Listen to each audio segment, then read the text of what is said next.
जय हिंद दोस्तों, आप सभी लोगों का स्वागत है आपका अपने YouTube channel my exam point में। तो दोस्तों, क्लास स्टार्ट करने से पहले जो है सभी लोग लिंक शेयर कर दीजिए अपने दोस्तों को।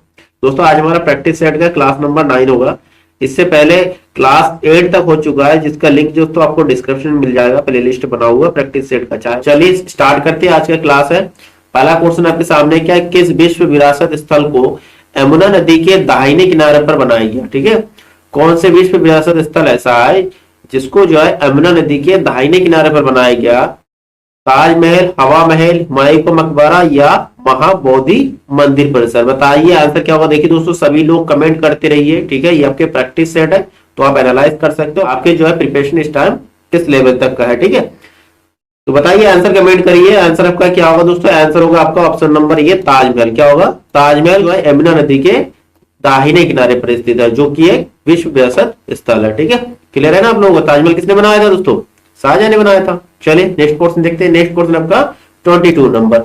भारतीय सिविल सेवा किस गवर्नर जनरल या वायसराय के शासन के दौरान आरंभ की गई थी। डलहौजी के, कार्जन या बेंटिंग या फिर लॉर्ड कॉर्नवालिस। बताइए इसमें से आपका सही आंसर क्या होगा।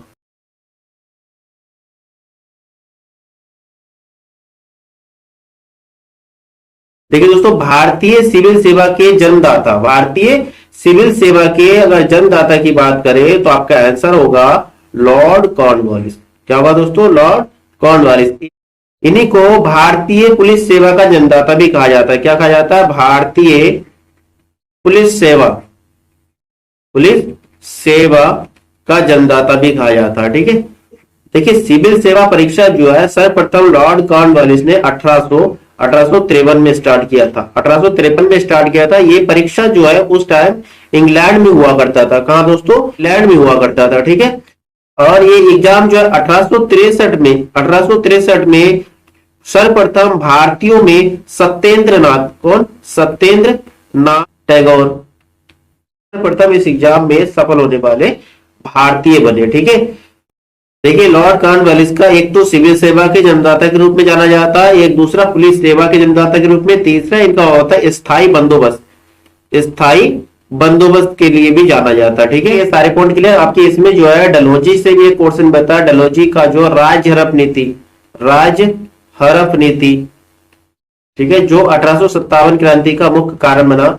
और इसके बाद इनका जो भारत में रेल सेवा की शुरुआत जो है, रेल सेवा की शुरुआत जो है डलहौजी ने शुरू किया था। ठीक है, बात करते हैं लॉर्ड कर्जन की। 1905 में जो है बंगाल विभाजन, किसके, बंगाल विभाजन के रूप में विशेष जाना जाता है इनको। ठीक है, बंगाल विभाजन में इसे बंग भंग के नाम से जाना जाता है। क्या, बंग भंग, किसको, 1905 के बंगाल विभाजन को बंग भंग के नाम से जाना जाता है। ठीक है, नेक्स्ट आपके विलियम बेंटिंग के बारे में बात करते हैं। विलियम बेंटिंग के बारे में भी आप लोग जानते हो। ठीक है, भारत में जो है बाल विवाह, सती प्रथा राजा राममोहन राय के सहयोग से इस पे भी रोक लगाए थे। ठीक है दोस्तों, क्लियर है।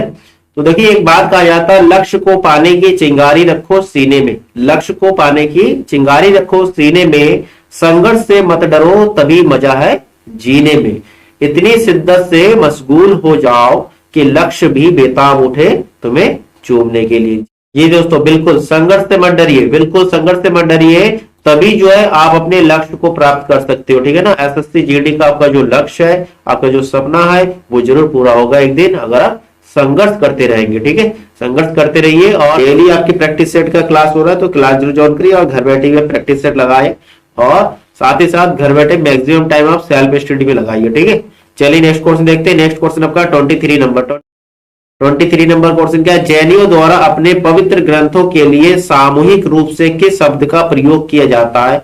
प्रबंध, अंग, निबंध या फिर चरित्र। चलिए आंसर बताइए, 23 का आंसर क्या होगा आपका। जैनियों द्वारा अपने पवित्र ग्रंथ के लिए सामूहिक रूप से किस शब्द का प्रयोग करते हैं दोस्तों, अंग शब्द का प्रयोग करते। ऑप्शन नंबर बी जो ये आपका करेक्ट आंसर होगा। ठीक है, पवित्र ग्रंथ को अंग कहा जाता है। ठीक है, और दोस्तों जैनियों का जो पवित्र ग्रंथ कल्पसूत्र, क्या दोस्तों, कल्पसूत्र, ध्यान रखिएगा, ये जो है संस्कृत भाषा में है। कौन सी भाषा में, संस्कृत भाषा में है। चलिए नेक्स्ट क्वेश्चन देखते हैं दोस्तों, क्लियर हो गया तो।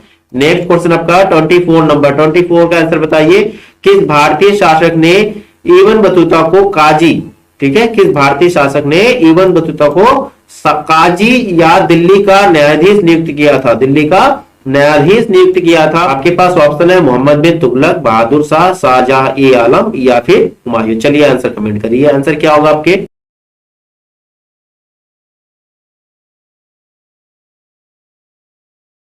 दोस्तों इबन बतूता कहां से आए थे? इबन बतूता जो है आपके मोरक्को देश से आए थे। कहां से? मोरक्को देश से आए थे। उस समय जो भारत के या दिल्ली के शासक कौन थे? मोहम्मद बिन तुगलक। आपके आंसर होगा ऑप्शन नंबर यही होगा, मोहम्मद बिन तुगलक थे जिन्होंने इबन बतूता को काजी, ठीक है, काजी या फिर दिल्ली का न्यायाधीश नियुक्त किया था। ठीक है, और दोस्तों इस बात का जो प्रमाण इबन बतूता द्वारा ही लिखा गया पुस्तक रहला में, कौन से? रहला पुस्तक में है। ठीक है, इबन बतूता द्वारा लिखा गया पुस्तक जो है रहला। ठीक है, चलिए नेक्स्ट क्वेश्चन देखते हैं। नेक्स्ट क्वेश्चन आपका 24। हाल ही में चर्चा में रही पुस्तक गांधी और चंपारण सत्याग्रह यानी कि सिलेक्ट रीडिंग नामक पुस्तक का विमोचन किसने किया? सुरंजन दास, महेश भट्टाचार्य, आर एन शर्मा या फिर मनोज डिंगरा। आपका आंसर क्या होगा? कमेंट करिए। गांधी और चंपारण सत्याग्रह सिलेक्ट रीडिंग, इस पुस्तक का विमोचन किसने किया?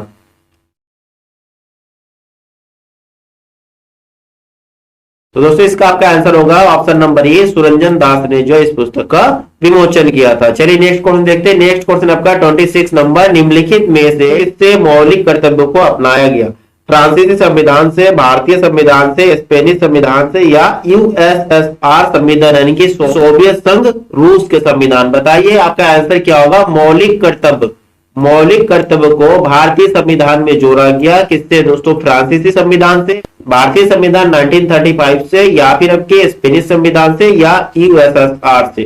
तो दोस्तों आपका आंसर होगा यूएसएसआर यानी कि सोवियत संघ, सोवियत संघ रूस से अपनाया गया। ठीक है, जिसे सरदार सरदार स्वर्ण सिंह, सरदार स्वर्ण सिंह समिति, सरदार स्वर्ण सिंह समिति की सिफारिश पर 42वें संविधान संशोधन, कितने नंबर के दोस्तों? 42वें संविधान संशोधन कब हुआ दोस्तों? 42वें संविधान संशोधन 1976 में, 1976 में जोड़ा गया। 1976 में भारतीय संविधान में जोड़ा गया, भारतीय संविधान में जो है जोड़ा गया। किसको? मौलिक कर्तव्य को। ठीक है, जो भारतीय संविधान के भाग 4 के का के अनुच्छेद नंबर 51 का में रखा गया। अनुच्छेद नंबर 51 का में रखा गया मौलिक कर्तव्यों को। मौलिक कर्तव्यों की संख्या कितना है? मौलिक कर्तव्यों की संख्या बताए। मौलिक कर्तव्यों की संख्या कितना है? 11 है दोस्तों, ध्यान रखिएगा। मौलिक कर्तव्यों की संख्या 11 रखा गया था। ठीक है, तो क्लियर है। चलिए नेक्स्ट क्वेश्चन देखते हैं। नेक्स्ट क्वेश्चन आपका 27 नंबर। भारतीय संविधान का अनुच्छेद 356 किसके बारे में है? राज्य के नीति निर्देशक सिद्धांत, राज्य में राष्ट्रपति शासन लागू करना या शासकीय भाषा के रूप में हिंदी या कश्मीर को विशेष दर्जा। बताइए भारतीय संविधान का अनुच्छेद 356 किसके बारे में है?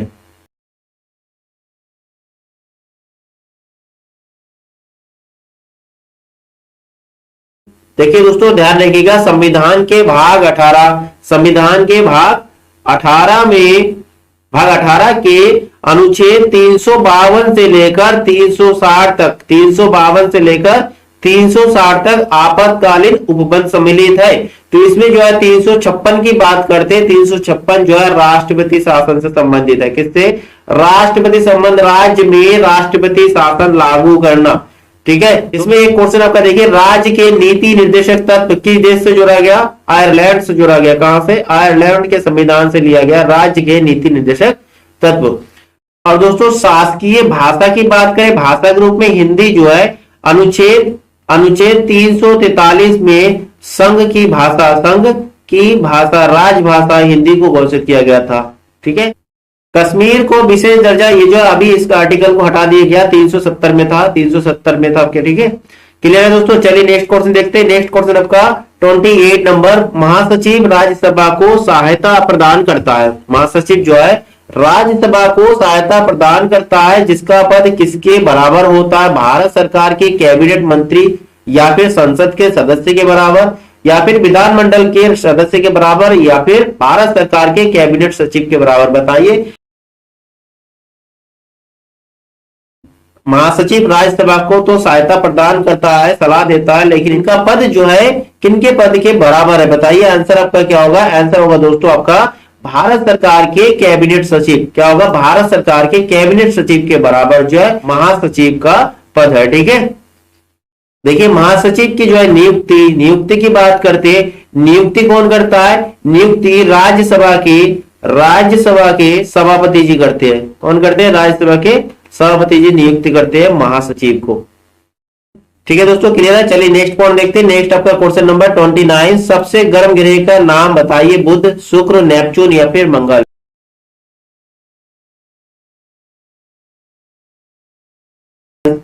दोस्तों इस क्वेश्चन को मैंने कम्युनिटी ग्रुप में डाला था, अधिकतर लोगों का आंसर इसमें सही है। ठीक है, कौन सा ग्रह है? शुक्र ग्रह है। शुक्र ग्रह जो है सबसे गर्म ग्रह है। इसके टेम्परेचर, इनके तापमान की बात करते हैं 735 डिग्री। कितना होता है? 735 डिग्री केल्विन होता है। ठीक है, और इसके गर्म होने का कारण जो है सल्फर डाइऑक्साइड और कार्बन डाइऑक्साइड है। ठीक है, सल्फर डाइऑक्साइड और कार्बन डाइऑक्साइड के घने बादलों के कारण जो है ये गर्म रहती है। ठीक है, और इसी कारण शुक्र ग्रह का प्रेशर कुकर क्या कहा जाता है? प्रेशर कुकर कंडीशन के नाम से भी जाना जाता है शुक्र ग्रह को। ठीक है दोस्तों, ठीक है, तो आपका क्वेश्चन ऐसे भी बन सकता है कि प्रेशर कुकर कंडीशन किस ग्रह का नाम है? तो आपका आंसर होगा शुक्र ग्रह। ठीक है दोस्तों, क्लियर है। चलिए नेक्स्ट क्वेश्चन देखते हैं। नेक्स्ट क्वेश्चन आपका 30 नंबर, डेनमार्क की राजधानी क्या है? कोपेनहेगन, स्टॉकहोम, वियना या फिर ओस्लो। बताइए आंसर क्या होगा? डेनमार्क की राजधानी से संबंधित एक क्वेश्चन आना है, इसलिए जो है कुछ इंपॉर्टेंट कंट्रीज है उनके राजधानी के नेम लर्न कर लीजिएगा। ठीक है, बाकी दोस्तों प्रैक्टिस सेट के क्लास में डेली जो है राजधानी संबंधित एक क्वेश्चन आपको मिल ही रहा है। ठीक है, अगर आप नोट कर लेंगे तो आपके लिए बेटर होगा। देखिए डेनमार्क की राजधानी की बात करते हैं। डेनमार्क की राजधानी कोपेनहेगन है। ठीक है, ऑप्शन नंबर ए जो आपका करेक्ट आंसर है। ठीक है, और स्टॉकहोम की बात करते हैं। स्टॉकहोम जो है कहां की राजधानी दोस्तों? स्वीडन की। कहां के? स्वीडन कंट्री की। और वियना देखिए कल के क्वेश्चन में भी था, वियना जो है ऑस्ट्रेलिया की राजधानी है। कहां? ऑस्ट्रेलिया। ठीक है, ओस्लो की बात करते हैं। ओस्लो जो है नॉर्वे कंट्री की राजधानी है। कहां के? नॉर्वे कंट्री की राजधानी है। ठीक है, चलिए नेक्स्ट क्वेश्चन देखते हैं। नेक्स्ट क्वेश्चन आपका 31 नंबर। 31 का आंसर बताइए। करंट अफेयर से संबंधित क्वेश्चन है। जुलाई 2022 के दौरान किसे G20 हेतु भारत का नया शेरपा चुना गया है? अमिताभ कांत, पीयूष गोयल, अरविंद पनगरिया या फिर निर्मला सीतारमन। बताइए आपका आंसर क्या होगा? जुलाई 2022 के दौरान किसे जो है G20 के भारत का नया शेरपा चुना गया?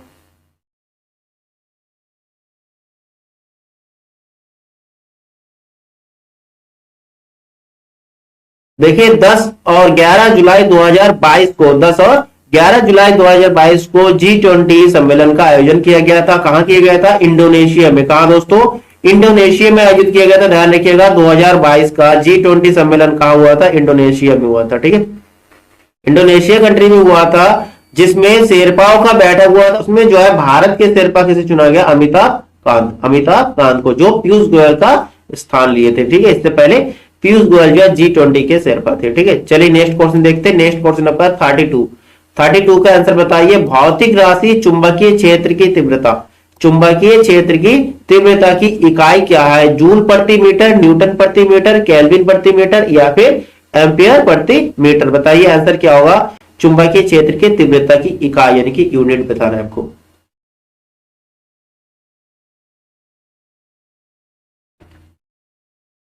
देखिए चुंबक के चारों ओर वह क्षेत्र जिसमें कोई बल लगता हो उसे चुंबकीय क्षेत्र कहते हैं, और चुंबकीय क्षेत्र का जो ये प्रभाव होता है इसी को चुंबकीय क्षेत्र की तीव्रता कहती है। इसकी जो है अगर इकाई की बात करते हैं, यूनिट की बात करते हैं, यूनिट क्या होता है? एम्पियर प्रति मीटर। एम्पियर प्रति मीटर होता है। ठीक है, ठीक है, या फिर दूसरा यूनिट होता है वेबर प्रति मीटर स्क्वायर। और चुंबकीय क्षेत्र की तीव्रता की अगर ऐसा यूनिट की बात करें, ऐसा यूनिट दोस्तों टेस्ला होता है। ध्यान रखिएगा, टेस्ला जो आजकल काफी ज्यादा सुर्खियों में है। चलिए नेक्स्ट क्वेश्चन देखते हैं। नेक्स्ट क्वेश्चन आपका 33, गुरुत्वाकर्षण के संदर्भ में जी को क्या कहा जाता है? गुरुत्वीय स्थिरांक, गुरुत्वीय आकर्षण या गुरुत्वीय बल या फिर गुरुत्व के कारण होने वाला त्वरण। तो दोस्तों आंसर कमेंट करिए। गुरुत्वाकर्षण के संदर्भ में जी को क्या कहा जाता है? ठीक है, तो जी को क्या कहा जाता है आप लोगों को पता ही है? गुरुत्वीय स्थिरांक बोला जाता है। ठीक है, गुरुत्वीय स्थिरांक या कांस्टेंट जो होता है इसकी वैल्यू कितना होता है? 6.67 into 10⁻⁻11 newton metre square, newton प्रति मीटर स्क्वायर इसके जी का मान होता है। ठीक है, चलिए नेक्स्ट क्वेश्चन देखते हैं। नेक्स्ट क्वेश्चन आपका 34 नंबर। फ्लेमिंग का बाम हस्त, बाएं हाथ का नियम जिसे बोलेंगे, किससे संबंधित है? धारा पर विद्युत क्षेत्र से, या चुंबकीय पर चुंबकीय क्षेत्र से, या चुंबकीय पर विद्युत क्षेत्र से, या फिर आपके धारा पर चुंबकीय क्षेत्र से। बताइए फ्लेमिंग का जो बाह्य का नियम किससे संबंधित है? देखिए फ्लेमिंग के बाह्य का संबंध जो है मोटर से होता है। किससे? मोटर से। जबकि दाह्यत की बात करते हैं, दाह्यत जनरेटर से संबंधित होता है, जनरेटर। देखिए मोटर से संबंधित है तो आराम से आंसर दे सकते हो। हालांकि फ्लेमिंग के बाह्यत का नियम क्या कहता है? विद्युत धारा एवं चुंबकीय क्षेत्र एक दूसरे के लंबवत होता है। विद्युत धारा और चुंबकीय क्षेत्र, ठीक है। इसलिए जो है फ्लेमिंग का बाह्यत का संबंध विद्युत धारा के चुंबकीय क्षेत्र से संबंध होगा इसका, ठीक है। विद्युत धारा पर चुंबकीय क्षेत्र संबंध है बाएं हाथ के नियम या वाम हस्त का नियम फ्लेमिंग के, ठीक है। क्लियर है? चलिए नेक्स्ट क्वेश्चन देखते हैं। नेक्स्ट क्वेश्चन आपका 35 नंबर, स्लीपर जंतु एनिमलक्यूल किसका सामान्य नाम है? प्लाज्मोडिया, मोनोसिस्टेम, ट्रिपेनोसोमा या फिर पैरामेसियम। स्लीपर, जिसका स्लीपर शेप होता है, देखिए आप स्लीपर शेप कौन से जंतु का होता है? स्लीपर आप समझ रहे हो, स्लीपर इनके चप्पल के जैसा आकार कौन से जंतु का? इसमें पैरामेसियम का है ना। पैरामेसियम आपका आंसर होगा। स्लीपर जंतु कहा जाता है इसको, ठीक है। सामान्य नाम स्लीपर जंतु। बिल्कुल आप डायग्राम में देख सकते हो। स्लीपर जो है ये जो है एक कोशिकीय जंतु है, यूनिसेलुलर, ठीक है। एक कोशिकीय जंतु है, यूनिसेलुलर, ठीक है। ठीक है। इसके अलावा इंगलिना हो गया, अमीबा हो गया, प्लाज्मोडियम हो गया, सारे ये यूनिसेलुलर जंतु है। ध्यान रखिएगा, एक कोशिकीय जंतु। चलिए नेक्स्ट क्वेश्चन देखते हैं। नेक्स्ट क्वेश्चन आपका 36 नंबर, लौंग किससे प्राप्त होती है? जड़ से, तना से, पत्तियों से या फूल की कली से? ठीक है, आप बताइए दोस्तों इसका आंसर क्या? लौंग किससे प्राप्त होता है? जड़, तना, पत्तियां या फिर फूल की कली? आंसर कमेंट करिए। ये सिंपल सी है। लौंग जो है किससे प्राप्त होता है? लौंग जो है फूल की कली होता है ना। आप लौंग को पढ़ के देख लीजिए, वो फूल की एक कली है।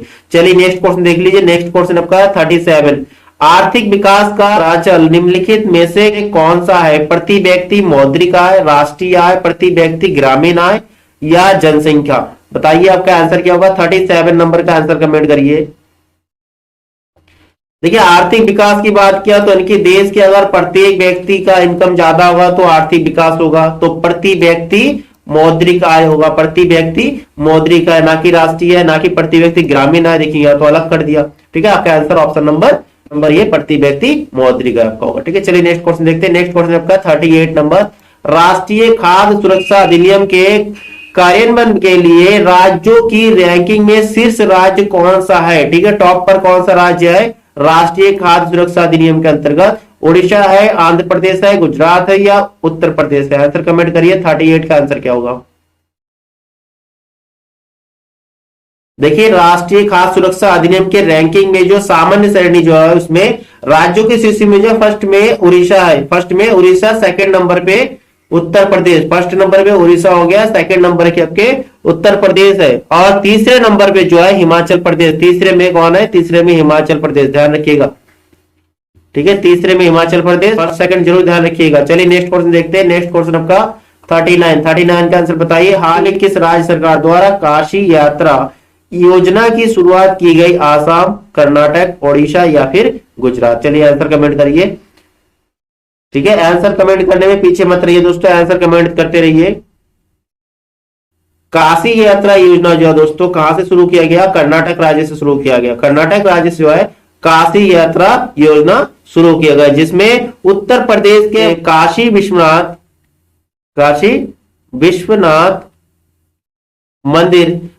विश्वनाथ मंदिर की तीर्थ यात्रा करने के लिए 30,000 तीर्थ यात्रियों को 5,000 रुपए, कितना? 5,000 रुपए नकद अनुदान क्या घोषणा किया गया कर्नाटक सरकार से काशी यात्रा योजना के अंतर्गत, ठीक है। क्लियर है?